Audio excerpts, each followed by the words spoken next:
Hey guys, I'm Ethan Moore from Stockroom Supply. So this video is going to be a little bit different. David, I saw on Instagram, he has one of the 90-liter Camvacs here that Record Power makes, and he posted a little tour of his dust collection system in his shop, and it's really interesting how he's got it set up with his Oneida Super Dust Deputy Cyclone, his iVAC system, so all his blast gates are electronically controlled. So essentially what this is going to be a tour of David's shop. So enjoy the tour.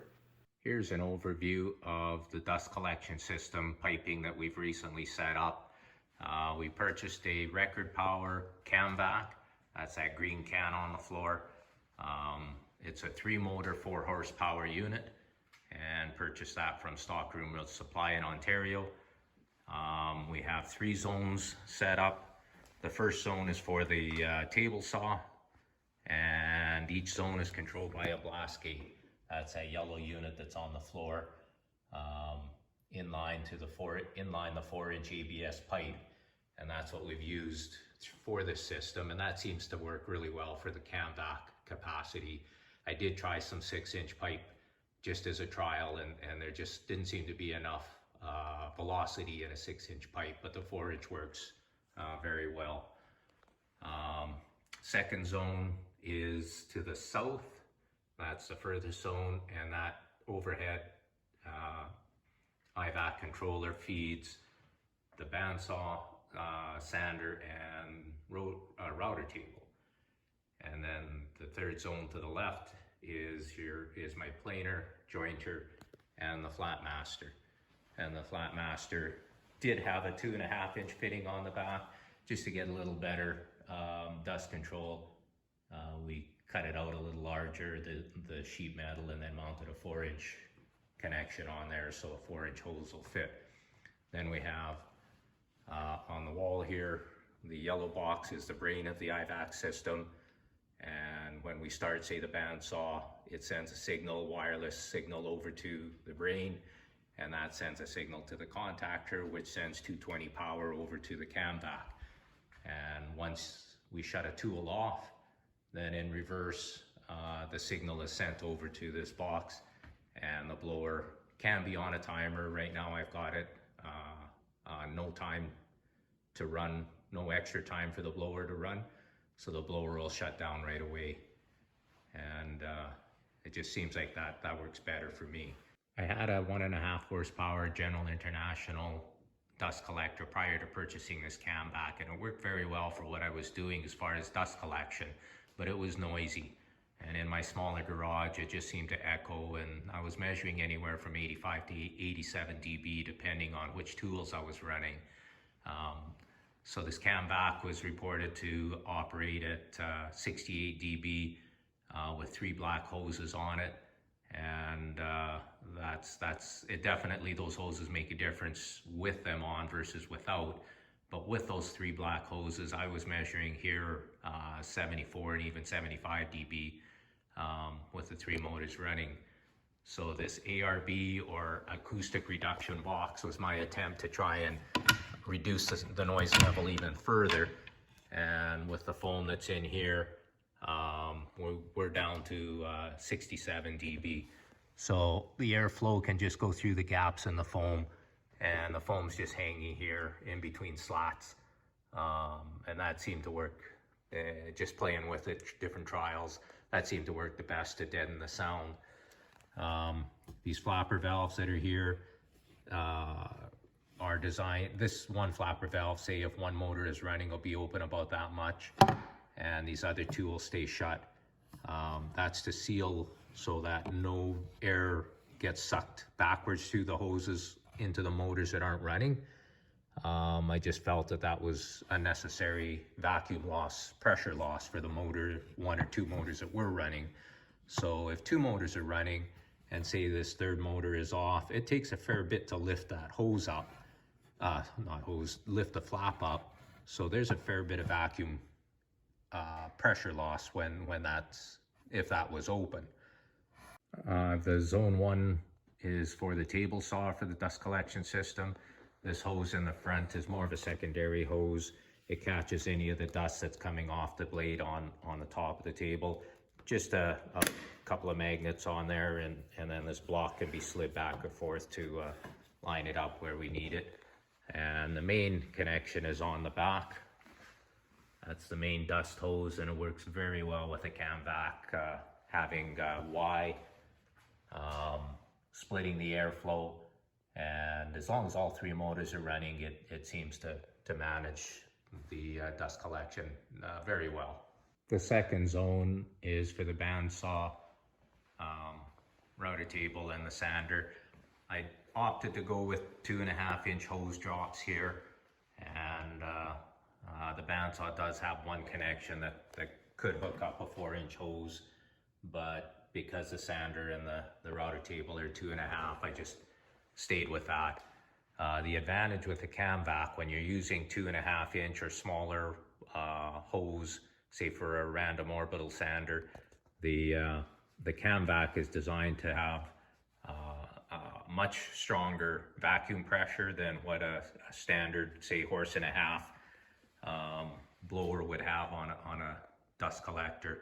So I can get away with using these 2.5-inch hose drops even on the bigger bandsaw requirement for airflow, and it still moves a significant amount of air to maintain good dust control. The third zone with the drop, 4-inch drops down to the jointer and planer. I generally only use one tool at a time, so we just put a manual blast gate here that we can open and close depending which tool we're using. And with 2 motors on the Camvac, we get excellent dust control on both the jointer and the planer. If I run one motor on the Camvac, then I can see dust settling in this hose here a little bit. It doesn't plug, and it does keep dust moving, but the planer as well, I start to see some chips and shavings being spit out. Start the second motor and there's nothing escaping on the planer. It's 100% control. So same on the jointer, there's nothing settling in the hose then. So it seems that the bigger tools with the 4-inch line need that 2 motors running. Table saw 3 motors, but they're and then on this zone tier 2 motors seems okay. It's sufficient, but the bandsaw, just to get a little better dust control on that bottom, then I'll run 3 motors there. All right, we'll get things fired up, but just to show how this iVAC controller works, there's a green indicator there that shows that the gate is open, and that'll be not green if it's closed. The one up there for zone 2 is showing no green, so that one is closed. I'm just going to use this glue gun to simulate a load rather than starting, say, a bandsaw or something that's noisy. The current sensor for the iVAC is attached to the extension cord that I'm plugged into. So I'll turn the switch on for the glue gun. You'll see that flash. That's sending a signal over to the control box. This one gate for the table saw is now closed. The green is gone. And upstairs, that gate is now showing green, so it's open. Motor 1 is engaged. Camvac is running with 1 motor. The bottom valve is open. The other 2 valves have a little bit of suction there, preventing loss of vacuum pressure. Number 2 is running.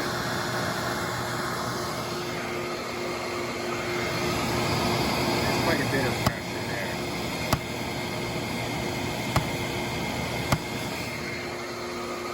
Number 3. So that's 71 dB with the door open, 67 with the door closed.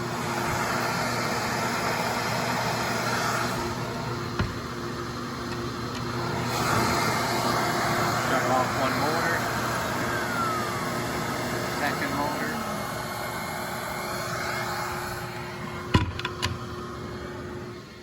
And then I'll turn the glue gun off to simulate we're shutting the load off. You'll see that red light flash. after a second delay, the Camvac stops. This gate is now open, and the gate upstairs there is closed. So this gate is always open, if nothing else is, just in case you start the blower manually or the extractor manually, just prevents any deadhead and collapsing something. Another feature that I added to the system is a pressure relief. I'm worried that this Camvac, when all three motors are running, if the system deadheads for some reason, meaning the intake suction gets plugged completely, the vacuum pressure is so great that the cyclone shrinks down a little bit. And I'm worried, say on a hot day or something, and you get a deadhead situation, it could do some permanent damage to the cyclone or the barrel. So I made this pressure relief, and all it is a 2-inch hole with a 3-inch plywood disc underneath and some foam rubber on it, and a spring underneath to hold it up. And this disc will push down as needed to let vacuum or air in. I'll just set that socket there as an indicator of how much that it drops down to allow air in.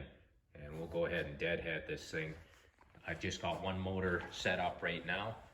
I'll start this thing in manual, and all that's doing is it'll close this blast gate here, and then that will deadhead the system. There's nothing else open, and the blower will start it with one motor. There's a blast gate closed. There's a little bit of vacuum pressure there. This thing's opened up slightly now. I'll start 2 motors.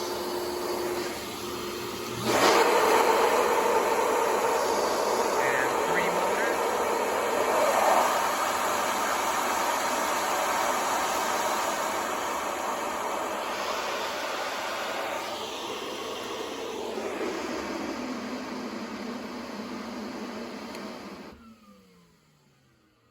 There, all 3 are off. So there is a fair bit of pressure built up, and that little pressure relief just gives some protection, I think, in the system. The reason we traded in the General was for noise. This Camvac runs super quiet, especially when we've got it set up with that ARB or acoustic reduction box. And I think that was worth the extra time to improve the design or the functionality of this Camvac. If noise was the big thing that was killing me with the old dust collector in my small garage, then I think that time was well spent to try and reduce the noise level down as much as possible. So we're happy in that respect. The Camvac does a better job when we're using tools such as a random orbital sander with a 1 1/4 inch hose or something. And the 2.5 inch hoses that are on the bandsaw and sander router table back there, that all definitely is, we've got better vacuum pressure, if that's the right word, in comparison to the general dust collectors. So and then on the planer and the jointer, no issues whatsoever. Motor 2 or 2 motors running seems to be sufficient to collect 100% of the dust that's going to be collected. So it works great there. And along with installing the piping, I think in one of the videos I mentioned, I did try the Camvac on a 6-inch pipe. That was incorrect. It was a 5-inch duct pipe that I used and a length of it. And yeah, the airflow through the 5-inch, the pipe is too big, and there's just not enough velocity of air moving through it. So the 4-inch ABS, I used ABS rather than PVC pipe, white pipe. The ABS is a little bigger ID, and the fittings, dust collector 4-inch fittings, fit better into the ABS than it does into PVC pipe. A lot of the fittings I have to use some blue tape on them to get a better seal or tighter fit, and that's fine. I was willing to do that, as I intended to glue as many of the joints as possible, and that created a perfect seal. So no need to try and use silver tape or something to seal it otherwise. So it's not a big system. If we end up changing it in the future and redesigning it, then it's not a big deal for the amount of pipe that I've got here. So overall, with that 4-inch pipe, the Camvac is working excellent, along with the Dust Deputy, Super Dust Deputy collector, Cyclone. That's working really well, as you know, with the Camvac, no issues there. And that should help reduce the amount that we're having to clean the can and the filters right in the Camvac. So I'm happy with how it's running so far. We haven't done a lot with it yet, but I think it was money well invested, and we're looking forward to being able to start a tool and just have the dust collection system start automatically, not having to remember to turn it on and then shut it off, or tripping over hoses like I was in the past. I always had hoses all over the floor, and safety is a consideration too. So I'm glad we did the upgrade to the overhead piping, did the upgrade with the Camvac. Things are much quieter in here, and just a whole lot nicer to work in. So yeah, we'll keep in touch if we have any other opinions or changes.